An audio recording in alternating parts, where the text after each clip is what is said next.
Welcome to the Rim Break Rodeo. We hope this video helps.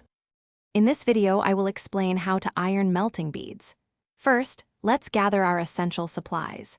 You'll need your colorful melting beads, a sturdy pegboard, and the special ironing paper that comes with your kit.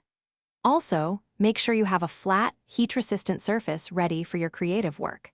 Set your iron to a medium heat setting, and it's crucial to ensure the steam function is completely turned off for best results. Now, let's begin the ironing process. Carefully place a sheet of your special ironing paper directly over your completed bead design on the pegboard.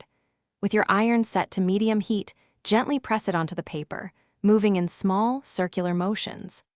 Iron for about 10 to 20 seconds, then carefully lift the paper to check how evenly the beads have melted and fused together. You want a consistent, slightly flattened appearance. Once your beads are melted to your liking, it's important to let the design cool down for a few minutes. This helps the beads solidify and prevents warping. After cooling, carefully peel the ironing paper away from your fused bead creation. You'll see your design is now a solid piece. Finally, gently remove the finished artwork from the pegboard.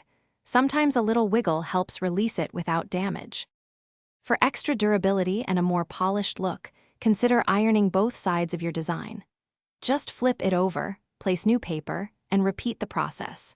If you ever run out of the specialized ironing paper, regular parchment paper works as a great substitute. Remember, practice makes perfect. Start with smaller designs to get a feel for the iron's heat and pressure, and soon you'll be creating amazing bead art. Thanks for watching. Consider subscribing if we helped you.